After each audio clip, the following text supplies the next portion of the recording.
Welcome to this IUN Community Garden session, Permaculture 101. The presenter for today's session is Rebecca Koetz. Rebecca is the Purdue Extension urban agriculture educator in Lake County. She focuses on food systems work, food justice, beginning farmers, urban agriculture, sustainable agriculture, youth natural resources and gardening, community gardens, and master gardeners. Welcome, Rebecca. We really appreciate you taking the time to be with us today. Thank you so much for having me. I'm excited to talk about permaculture today. Everybody should be seeing my screen with the Permaculture 101. So that's my contact information. I do work with Purdue Extension. Feel free to email me. And if you would like to get a hold of me by phone, I'm happy to share that information as well. So today we're going to talk about the permaculture basic principles, what is permaculture, permaculture zones, and different like cropping techniques and things, because a lot of people here, I'm assuming, are probably gardeners, but permaculture is more than just the growing. So it really comes from the root words permanent, agriculture, or culture. So it has a very big people component as well. The term was kind of packaged and coined by David Holmgren and Bill Mollison in Australia in the 70s, but it's based in Indigenous science. So Bill Mollison was a professor in Australia. David Holmgren was his student, and they studied Indigenous peoples in Australia.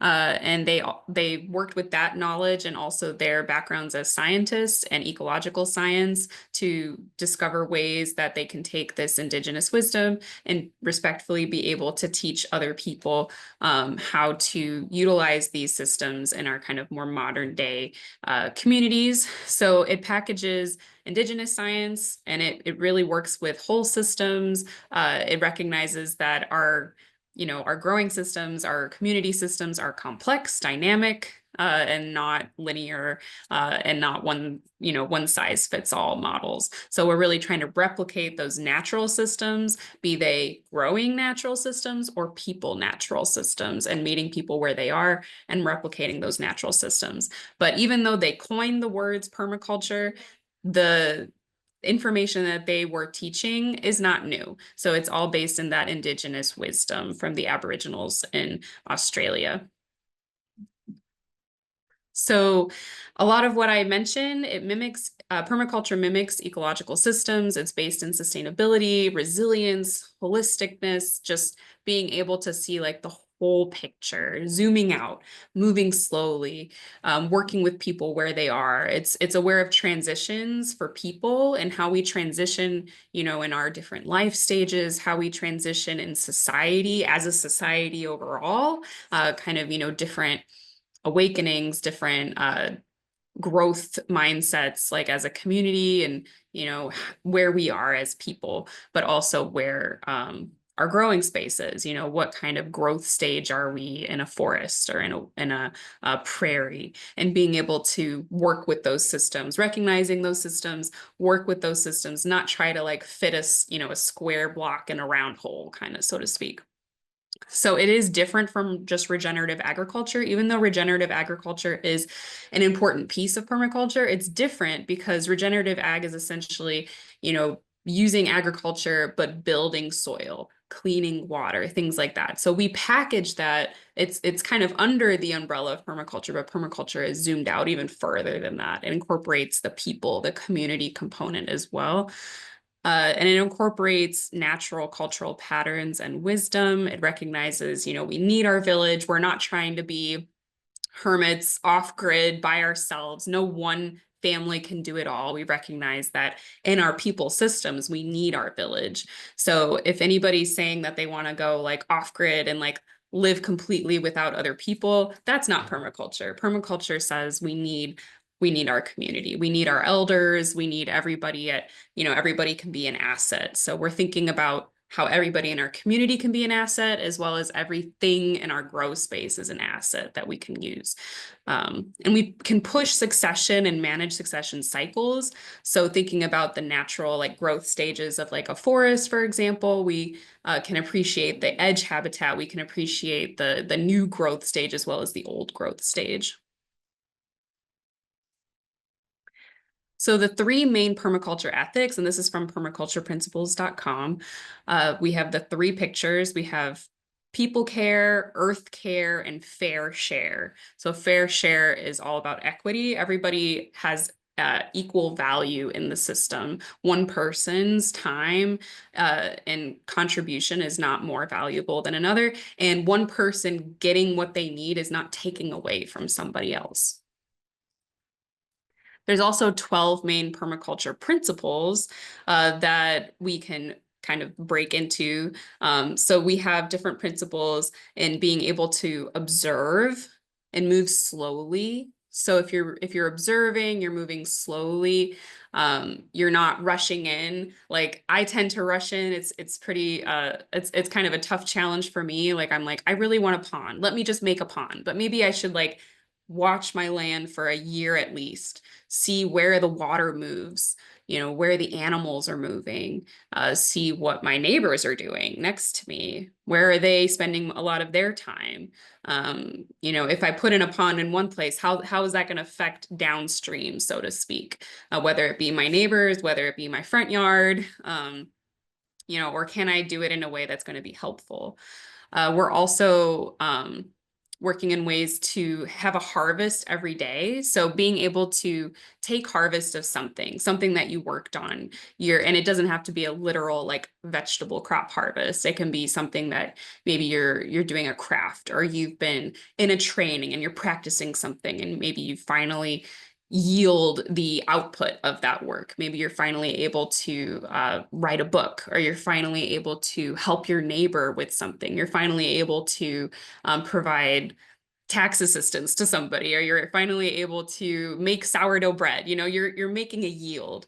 It doesn't have to be food necessarily. You're building soil and you're saving seed. You're harnessing energy, catching water, cleaning water. So those are those kind of like regenerative practices, and you're doing it all like very cyclically. So it's not linear. You're never going to do something perfect one way. You're trying to avoid the type 1 errors. That's also something I struggle with. So you're being able to like make a whole plan, and it can be adjusted, but you're able to make a whole plan and kind of like navigating that plan versus doing like each individual little tiny piece. So like we've been talking about doing an herb spiral for the community garden with IU Northwest. So we can be thinking about, you know, how is this herb spiral fitting in with what's already there, what the future plans are.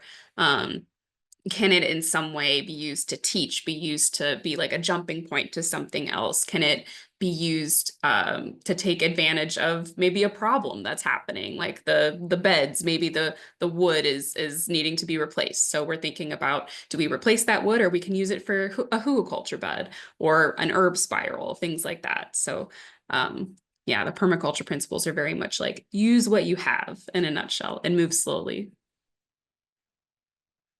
The design process. So permaculture is primarily like a lens. I like to think of it as a lens versus you might say like, I have a permaculture garden, or I like to think I have a permaculture yard, but not really. I use permaculture as a tool, as a lens to do the work that I'm doing. So that's why it's kind of more of an umbrella than it is all the little pieces. So Go Sodomit is kind of an acronym to remember the permaculture design pathway. So you're going to have your goals. What do you want to accomplish? You know, do you want to feed your family? Do you want to feed your community? Whatever your goals are, you're going to make observations. You're going to see, you know, where the water is moving, where the wildlife is moving or congregating, where are they making their nests? If you have rabbits that are making their nests, which way, you know, is the wind coming through? You know, do you have a wind block with trees? Is there noise pollution? All of these different things. The sun, which way is the sun in your space, and for how long? Survey and analysis. So you're, you know, taking data, maybe you're doing some contouring, you're, you know, taking record keeping of what you're observing. And then your design. You're starting with your concept, very zoomed out problems. So what, you know, do you have poor soil? Do you have poor drainage? Do you have grass that's not growing? You have mud, maybe.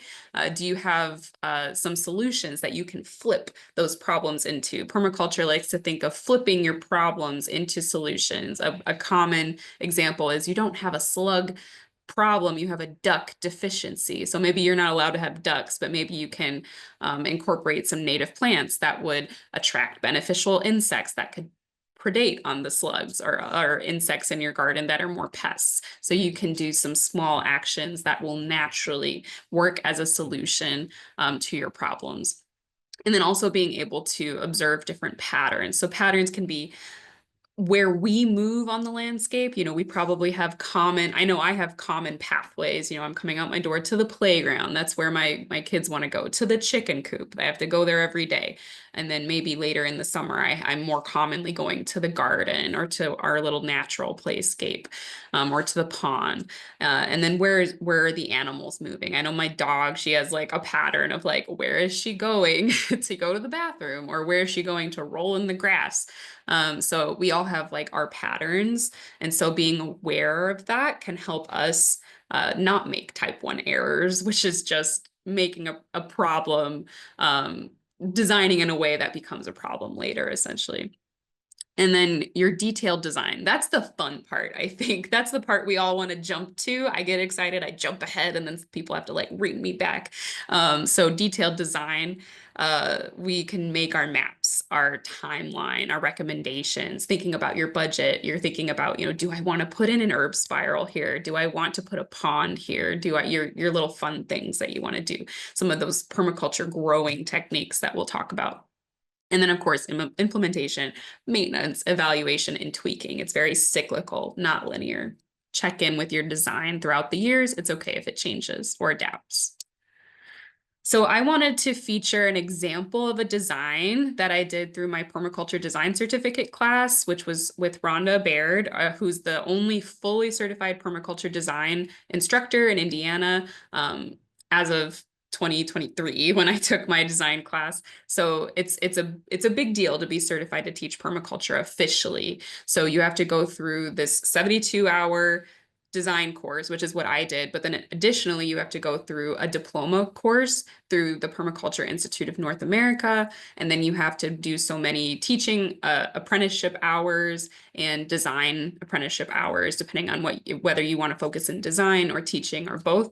And so then you become fully certified to put on the full permaculture design courses, which are very in-depth. So we, as part of the design course, worked in teams to do actual design projects. So this was at Purdue Northwest by their Challenger Learning Center and their counseling center. And there's a wetland over here. Let me see if I can get my pointer. So there's like a wetland over here and then a disc golf course. And this is the Challenger Learning Center and the Counseling Center. And so we were designing this whole space. And so we did our contour maps, which you can find using like web soil surveys and Google Earth. And I think maybe even Google Maps. And this just helps us know like where water's going. And of course, going out to the site to see where water's going, and where our elevation changes are. So then we're adding our sectors and our zones to our design. So the sectors are where the wind is going, where the sun is coming in, noise pollution, wildlife movement, people movement, things like that. And then the zones are things like where you can design, like usually there's like a home base. So it might be the Challenger Learning Center, or it might be your homestead. And then there's different zones depending on how far out you go from that home base. And that tells you what you can put in that space because it needs different amounts of attention.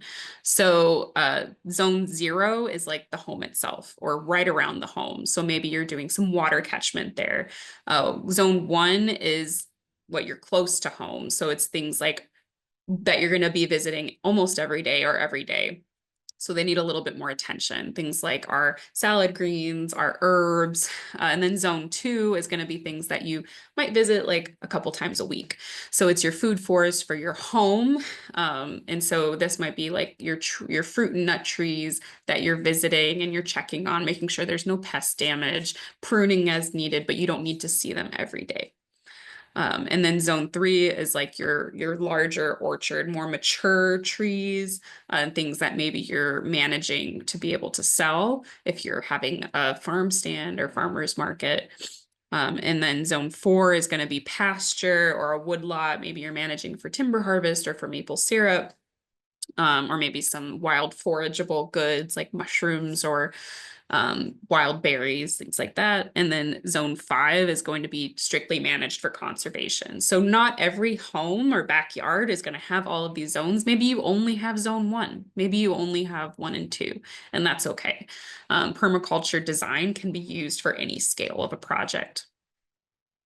So we did add our zones to our project. So we had our zone 0, the Challenger Learning Center. We're catching water, we're using compost, we have some teaching areas. Zone 1, we had our teaching fruit trees, gathering space. We had a Zen garden at the counseling center with some herbs. So in a vegetable garden, things that had to be maintained more regularly. And then we had zone 2, which was our pathways to lead out to more fruit tree guilds, food forest, and a pond, berry bushes, things that need a little less attention. Maybe you're seeing them like once or twice a week. And then zone 3 was more pathways, more food forest, rest area, shady spaces, picnic space, more like pathways and infrastructure, things that need a little less attention. And then zone 4, we had our prairie, wildflowers, beehives, things like that. And you can see our sectors. We had noise pollution from the highway coming in. And then we had our winter wind coming in from the north and our summer winds coming in from the south. So that's also something to keep in mind, like what direction are you in your space? We think about sunlight a lot of times, if you have a south facing garden, you're going to get a lot more sun than if you have a north facing garden. Like if you have to grow on the north side of your house, you can still do it, but you might have more shade and you might not be able to grow as many crops that need that full sun, or they just might not do as well, and that's okay. So if you think about sun, you can also be thinking about the cool winter winds coming in from the north and the warmer summer winds coming in from the south. And maybe you can use foliage like from shade trees or fruit trees to cool your summer wind or block a cool winter wind. So you'll be thinking about that as well. And then we also marked out our foot traffic. Some other things to be considerate of, zoning and ordinances for your city or the county if you're unincorporated. What are you allowed to do? Setback requirements. You might be required to put your compost in the backyard, for example, or a certain distance from the edge of your property line. How much impervious surface can you have? How many structures can you have in addition to your home? Usually there's like a square foot maximum that you're allowed to have in addition to your home, and they have to be a certain distance from each other to prevent like fire domino effect. I learned that. So there's usually like if you have like a chicken coop, maybe you have a storage shed or a barn, and that has to be a certain distance away from your chicken coop. And then the rooftops combining your storage shed, your chicken coop, and your, barn have to be less than 800 square feet or something. And so that might limit what you can do depending on where you are.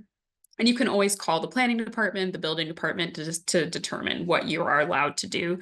And sometimes you have to get permits to do things, and sometimes you don't. And sometimes there's foundation requirements for different things, and sometimes there's not, like for putting in a tool shed or a barn. You also might be limited in what livestock you can have. I know this comes up a lot. Am I allowed to have chickens? Am I allowed to have bees? It should say in the zoning ordinances, and you can always reach out to me if you're having a difficult time interpreting those. Like that's something I get to do a lot, is look through different city ordinances and see like, well, this makes it sound like this. And, if I am struggling to make a recommendation, I would just say, reach out to your building department or planning department. And then you might have different requirements on whether you're allowed to have on-site sales, like maybe you have a vegetable garden and you want to sell, or you have eggs and you want to sell eggs, but maybe you're not allowed to sell out of your property. Or if you do, you would have to have them use like a different door if you were bringing people inside. Or maybe they just don't want you to sell anything off your property. So you could grow, but you'd have to sell at like a farmer's market or work with someone else's farm stand. And then I talked about structures. So with your permaculture design, you're going to be thinking of your challenges and solutions. Like we mentioned, you don't have a slug issue, you have a duct deficiency. So like that, we talked in our design about having ponding, clay soil. It was just a lot of grass, not a lot of diversity. Sparse trees, there was a lot of noise pollution. There's not a lot of connectivity between what's happening on campus and what was in this space. It was just kind of like an empty space people weren't using. So we wanted to be able to draw people in with attractive pathways, attractive food forests, get people to come back and eat the fruit, eat the nuts, have little spaces for people to sit, for people to gather. Gathering space is essential. And then possibly bathrooms, maybe composting toilets in the back so that, when people get back there, they're not like, oh no, now I have to use the restroom. You can go right there. And we also talked about having signage to get people to come out, kind of like a walking trail, educational signage, programs in partnership with the Challenger Learning Center, and then also restoring some of that wetland and using a pond, a natural pond. So then we got to get into our detailed design. So by the counseling center, we wanted to have a Zen garden with different vegetable and herb garden beds and bench sitting. And then we wanted to have different guilds. And then we wanted to have a pathway going down to the Challenger Learning Center with an outdoor classroom and sitting space, picnic tables, and G1 just shows a guild. So I haven't talked about guilds yet, but a guild is a group of plants that benefit each other essentially, and I'll get more into that. And so when you're designing, you don't have to be really elaborate and detailed. You could just do a hand-drawn design. So this was for the Zen View Garden for the counseling center. So you could see the bench. This is, where the building would be. And these are the different vegetable and herb garden beds and some shade and flowering and fruiting bushes. And then we have all of our we have a gazebo, a pond, different plantings that we have a key for, and different guilds, which are those groupings of beneficial plants. And then we also have our beehives and wildflower prairie and composting toilets and pathways. And we're kind of putting different gathering spaces throughout, because if you just have attractive trees out somewhere, it's not necessarily going to get people to go out there. Having pathways, having gathering spaces really draws people out there. So this is our pond design. So we wanted to have like a solar powered waterfall, a bridge to get people to engage with the pond. We wanted to have deeper water for fish, shallower water for frogs and tadpoles and things like that. We wanted to have different edible and non-edible things, native plants, and even wild rice.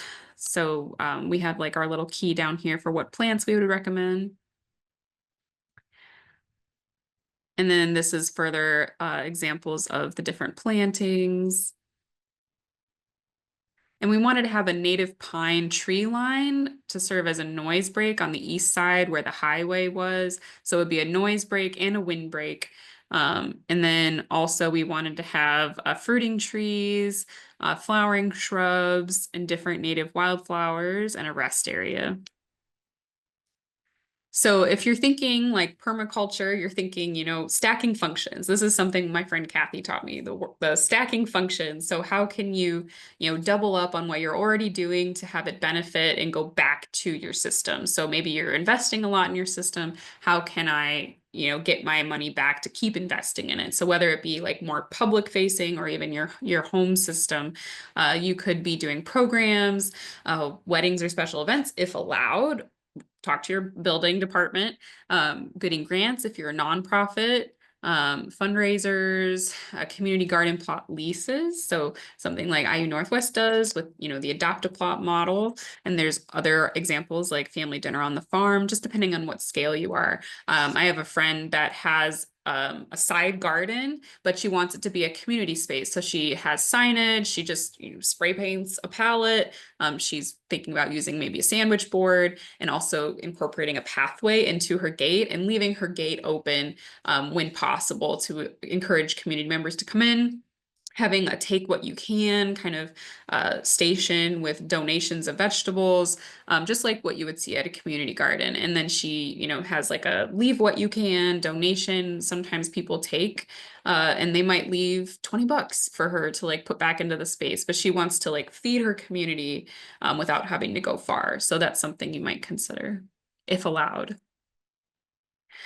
I also want to draw your attention to some tools and resources. So I have these available at the Extension office for borrowing. So if anybody wants to borrow these books to get started in permaculture, you definitely can. Just come to the office and we can check those out for you. Then I wanted to talk about some permaculture terms that you might be able to take back to your growing space. So biochar is a fun one. So that is a way to amend your soil to encourage microbial life and add organic matter. So it's not charcoal. You're essentially burning wood in a certain way to then be able to so you're burning it and you're kind of snuffing it out before it becomes ash. And it's usually in a controlled system with limited oxygen. So you do need some special equipment. You do need to learn from somebody how to do it correctly. And then you're left with kind of like, it looks like charcoal, but it's very porous. And it's not going to increase the pH of your soil like wood ash would. So wood ash, just normal fire ash, would increase the pH of your soil. But these like chunks of biochar, they don't increase the soil pH, but they do create porous space for microbes to live, and it helps store carbon, filter water, hold nutrients, and create that space for microbes to live. And then agroforestry is an umbrella term for any agriculture that involves forestry. So it could be silvopasture, where you're incorporating, livestock grazing in a woodland system. It could be a food forest. It could be many different things, including involving agriculture and forestry together. So we're kind of reclaiming agriculture, and it's not just empty fields anymore. Polyculture is the opposite of monoculture. You're growing diverse crops, not just one kind.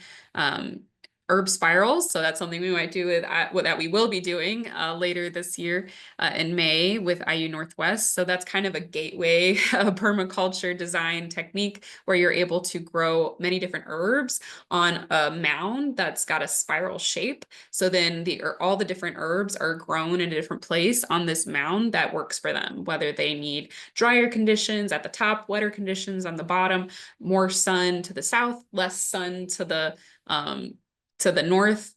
So they're just grown in different places on this mound. And the idea is that you would, be able to grow this near wherever you need your herbs. So whether it be in your community garden or outside your home.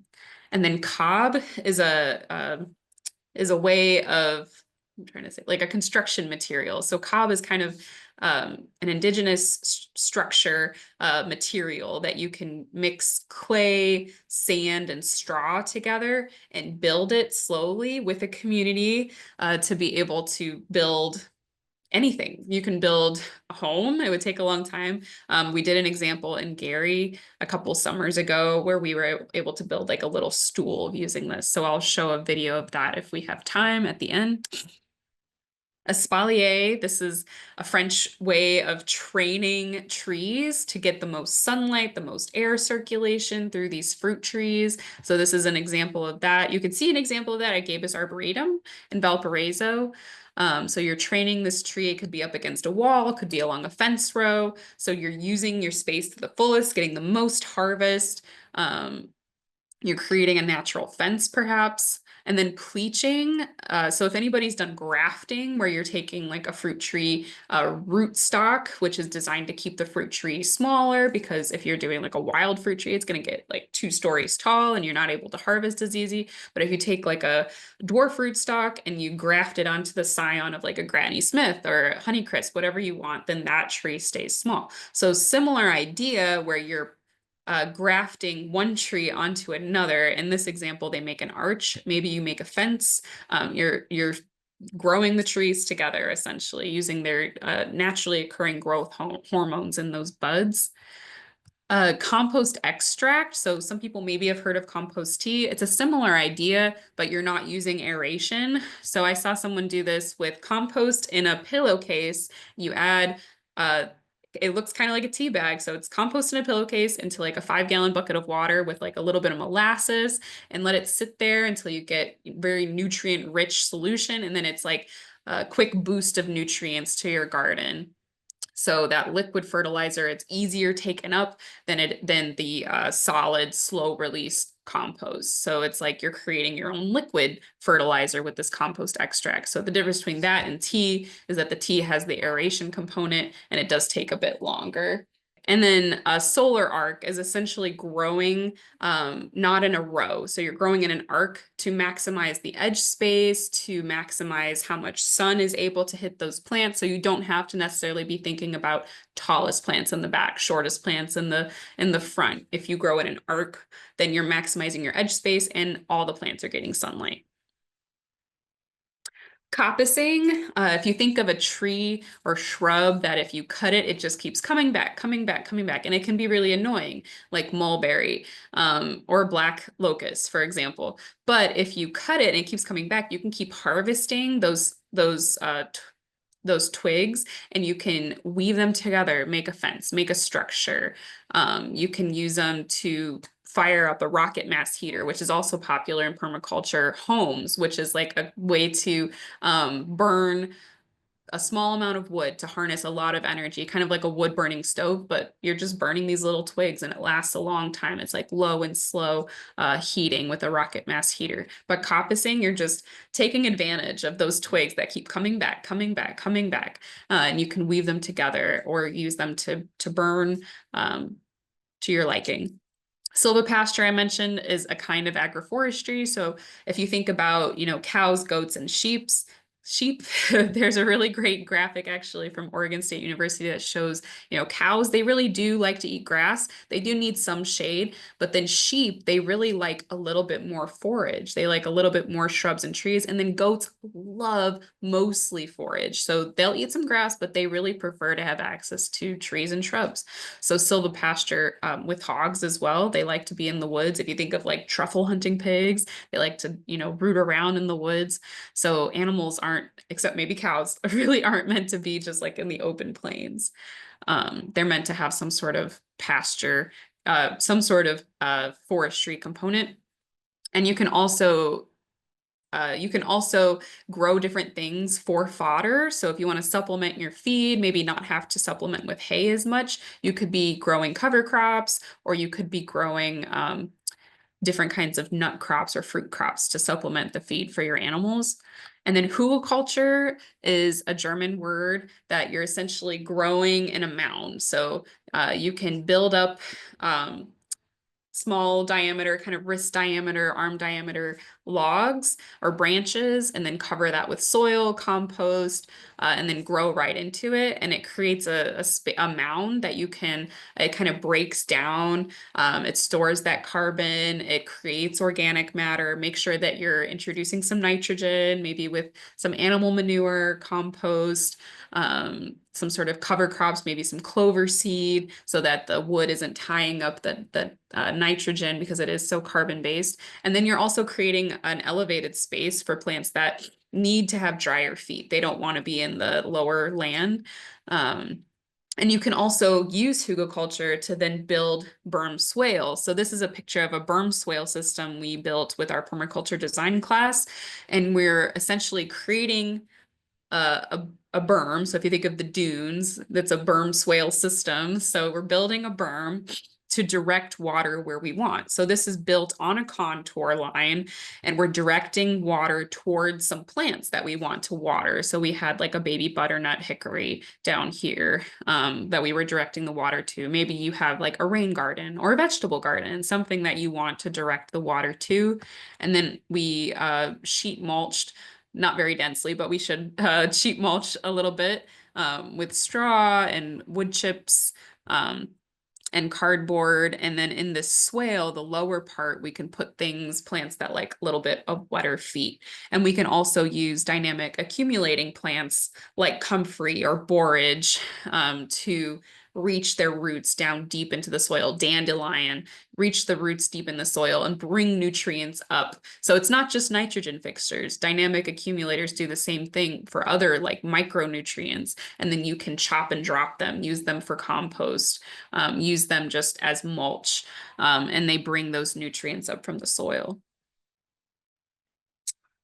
Guilds. So this is an example of a fruit tree guild. You're thinking of the layers in a forest. There's that canopy layer with the tallest trees. Maybe it's a fruit tree like this peach. And then there's a shorter understory tree or shrub. So like this red currant or maybe elderberry. That's a really popular one around here.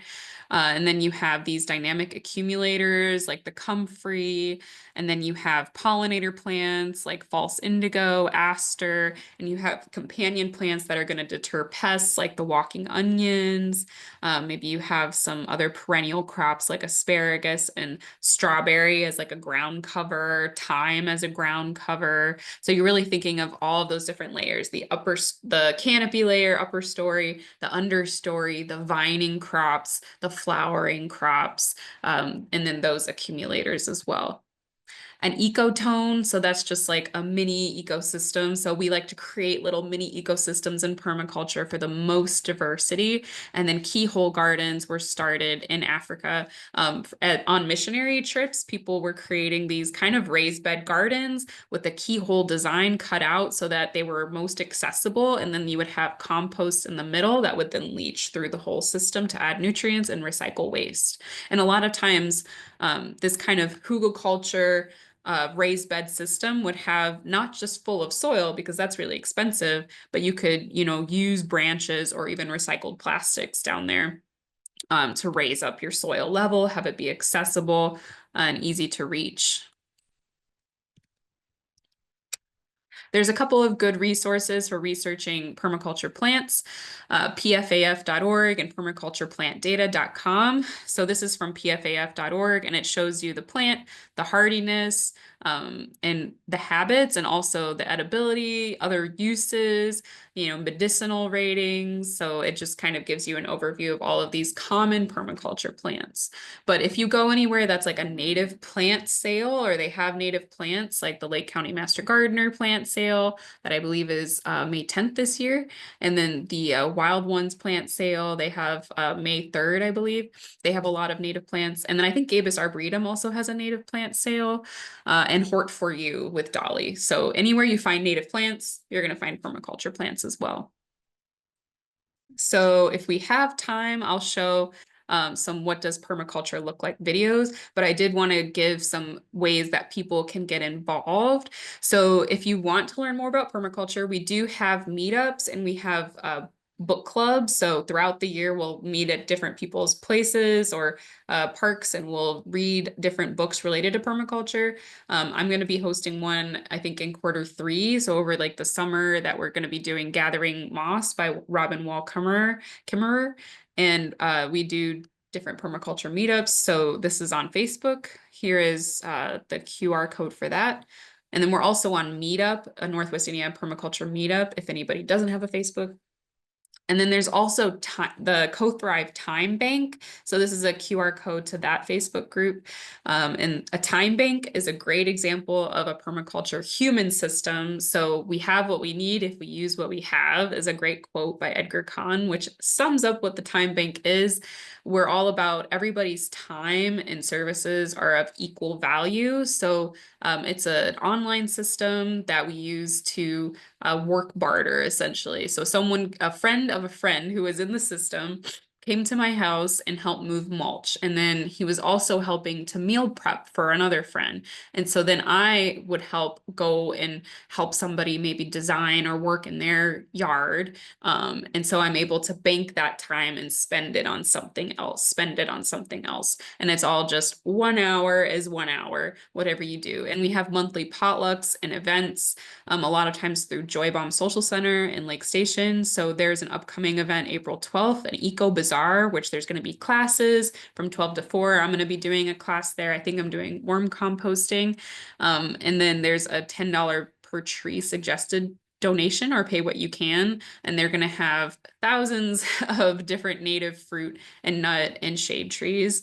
And it's just going to be a lot of fun, lots of different groups, lots of ways to connect with people who know about permaculture, time banking, and other ecological groups. So this is the urban farming internship video series. That's where your building strength comes from. And that's why you want it to be well incorporated. See how that stitches the ball together. Hi, I am B. Negron Schilling. I am an intern with the Urban Agriculture program for Purdue. I am out here at Oasis Botanic Gardens today, hosting and teaching a workshop on cob building. Come join us next time so you too can play in the mud. I think let's go with a little bit of, well,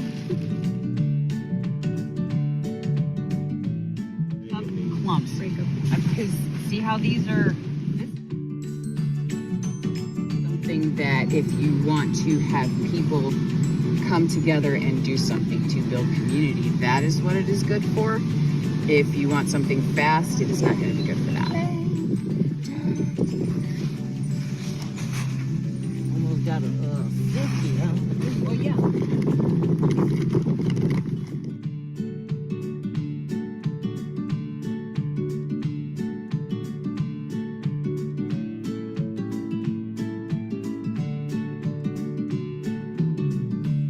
Yeah. Now Susie. Yeah. And now you all.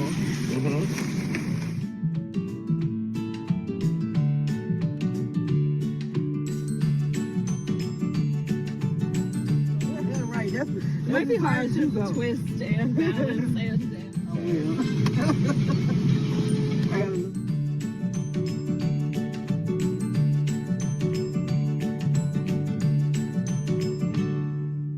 Purdue Extension, Lake County.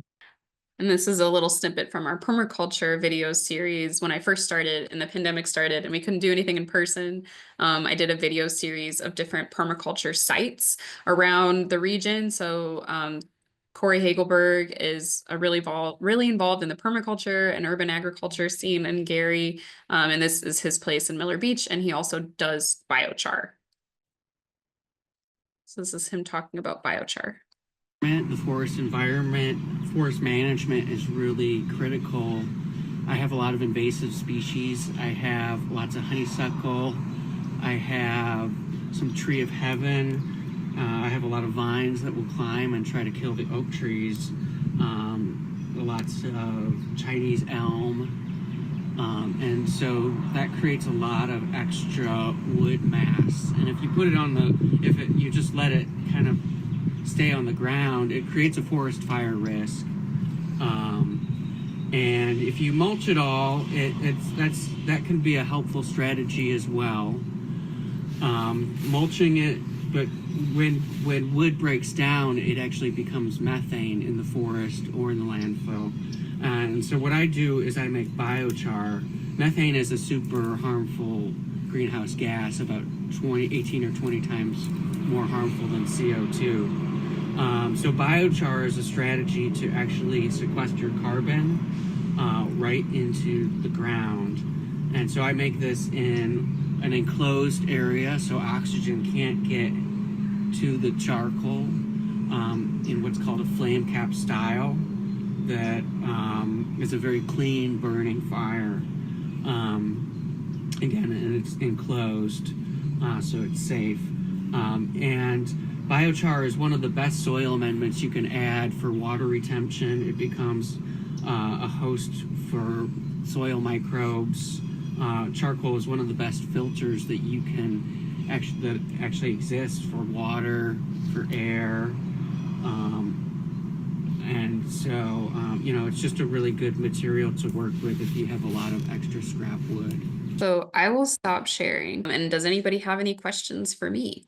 We have a participant who would like to know how to protect their garden from rabbits. Yeah, like if we're thinking in a permaculture way, we're thinking, okay, maybe we can use some deterrent crops in combination with offering something for the rabbits somewhere else. So normally we would just do like exclusion. So that's probably the most surefire way. But if you're able to do exclusion with fencing and even like an overhead fencing, and being able to like really get that into the ground so that they don't like go under. I've been able to keep rabbits out because I have raised beds. They don't come in there. But I have also had like an exclusionary fence before, but now I use it to protect my little trees from them because that's been more of an issue. But if you have enough of other plants that they like, clover, violets, things like that, then it hasn't been a problem for me, even though I know like they're reproducing in my space. So I'm kind of like using like my permaculture hat and my extension hat. So you could try capsaicin, like hot sauce diluted or rabbit deterrent, and spray that directly on the crops if it's not like a leafy green that you're planning to eat, or if you are, then you could just wash it, rinse it really good. But exclusion, or trying to incentivize them in another way. So planting a little bit of a garden for the bunnies, filling in grass with clover, violets, things like that they really enjoy. Thank you, Rebecca. A participant asks, what can they do with all of the acorns in their yard?